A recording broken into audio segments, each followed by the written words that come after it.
Ni barabara-inĩ ya Lwakabete mwena wa Spring Valley gũkũ Nairobi, na nyũmba ĩno ya ngoroba yakĩtwo gatagatĩ-inĩ ka Inyuiro igĩrĩ cia maguta. Mbica no teno mwena wa Lavington mũthiũrũrũko-inĩ wa barabara ya James Gĩcũrũ, kũrĩa tũcemanĩtie na Salma Kosla ũrĩa wĩikarĩte mũgũnda-inĩ ũyũ wake mĩaka 47. We've been having major problems, especially the petrol station here. The first thing they did was that they broke my wall. I did not even know that a petrol station is coming up. I was not even asked to sign anything, any document or anything. No rĩu kũrĩ na mburutha wa aigithia kũiyũkia mĩciĩ ĩmwe ya andũ na kwambĩrĩria gwaka inyuĩro cia maguta magĩkwĩrwo kwagarara watho wa waki. Wanaongea kuhusu kuuza, already nakasirika zaidi sana. So hata wanaona hamna njia wanaweza kuconvince mimi. Kwa sababu maneno ya kuuza tu, because I'm a Kenyan, all right? I'm here to live forever. I'm going to die in this country. I'll be buried in this land of mine. Kũringana na watho wa waki oro taũni itũra na icigo ingĩ nĩcikoragwo na kũndũ gwa gũikara kwa iganda na mĩhang'o ĩngĩ ya wonjoria na mwena ũyũ wa Lavington nĩ gwa cikaro cia andũ. When it comes to zoning, this is a responsibility of the county because you have industrial, you have commercial and you have residential. In certain instances we've seen that it is the industry, in this case the filling plant, that preceded the residential area. So the investor came, they put up a filling plant, and then there was an approval by the county of a high-rise apartment, for instance, and we've seen this severally, that has come up next to a filling plant. So the question becomes chicken and egg. Who came first? Na wagarari wa watho ũyũ rĩu mũciĩ wa mũtumia ũyũ wa mĩaka 76 ndũngĩikarĩka nĩ mũiyũro wa maĩ kuma kĩnyuĩro-inĩ gĩkĩ. My whole house was flooded, absolute flooding. We could not even stay in the house. We had to move out. All the furniture was floating. Imagine the expense I have to incur. Ũndũ ũrĩa ningĩ wacũngĩrĩirie rũgiri rwake rwa mahiga kũmomoka na waya ciake cia thitima kũiywo. There was a very strong retention wall. Okay, and all that wall fell down in their excavated area, including my electrical pole and everything. And then when I asked him to fit the electrical pole, because we were without light, so I said, look, you are the one who told me that you are going to help me. As a result, I requested to come and do. He says, no, go ask Kenya Power to do it for you. The wall itself, I'm getting a quotation of 2 million for that, about 1.9 or something. Then still you have seen that I've already moved out. I've moved my furniture and everything. My furniture was simple because you see I live in a very simple way. Ahithũrĩtie aigithia aya mahũthĩraga marĩtwa ma atongoria nene thirikari-inĩ kũmenderia guoya. Johnson Sakaja alitangaza with great pomp and show that we are not going to have any petrol stations in residential areas. Sasa ametumia ukuta yangu. Imagine it is beacon to beacon. Hata hajawacha nafasi. I also wrote to Eden Duale. And Eden Duale wrote back to me saying that nobody should use my name. I said, fine, but you know what, in the name of Allah, please help me to resolve this issue.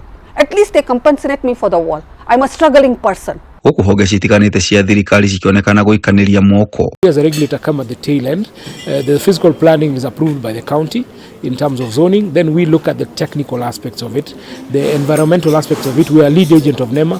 When it comes to the environmental and social impact assessment, it's undertaken by NEMA with our approval. So if there's an environmental challenge as the one that you've said, we could be able to look at it as the regulator and be able to have mitigation measures. But these are issues that are looked at by NEMA before giving the approval and also looked at by the county before giving the physical planning approval. We don't regulate gas filling plants or anything energy related. It is EPRA that gives them, certification. And we need a better working arrangement where there are regulatory bodies that have, the need to work with a licensing authority like a county government. Rĩu Salma na mũirĩtu wake nĩ macakaĩte makiuga kĩnyuĩro gĩkĩ kĩa maguta nĩ ũgwati kũrĩ ũgima wao wa mwĩrĩ. I'm so much worried because you see the other day there was a fire in Embakasi. Ũndũ ũrĩa ũkindĩrĩtwo nĩ abithaa mũnene kuma rũhonge rwa kũramata marĩa matũrigicĩirie nĩ ma Jasper Omwenga. In case we have a fire outbreak, that is a highly flammable, those are high flammable substances. Mũtino wa mwaki ũngĩkahanĩka ũgakorwo arĩ kĩririkano kĩa mũtino ũrĩa wahanĩkire mwaka-inĩ wa 2011 gĩcagi-inĩ gĩa Sinai gũkũ Nairobi thutha wa mũberethi wa maguta gũtuthũka na kũnyita mwaki ũndũ ũrĩa wacũngĩrĩirie ikuũ makĩria ma 100 na nguraro nyingĩ. Mũrũgamĩrĩri mũnene wa EPRA Daniel Kipto ahithũrĩtie tiga inyuĩro cia maguta iganda cia gas nĩ ũgwati ũngĩ mũnene. It's an issue of safety, but for petrol stations it is minimum, it's low to medium risk when it comes to residential areas. But when it comes to LPG filling plants, the Kenya standard is to have a radius of at least 70 meters between any residential area or commercial area from an LPG filling plant. But the big challenge when it comes to enforcement sometimes is more of a wider conversation which we are having with the Council of Governance and also the executive. This is a yard, an illegal gas filling yard, which had not been licensed by the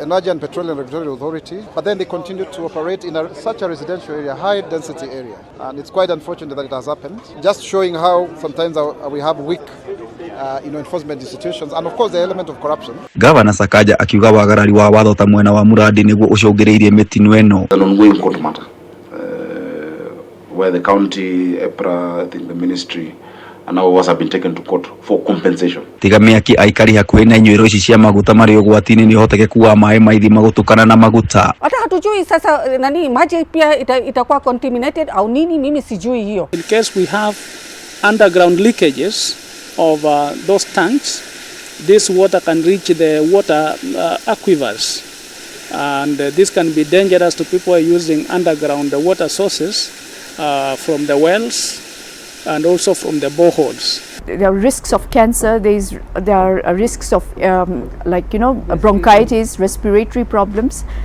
The waste oils are not properly managed, then they also pose a serious problem to people in the neighborhood.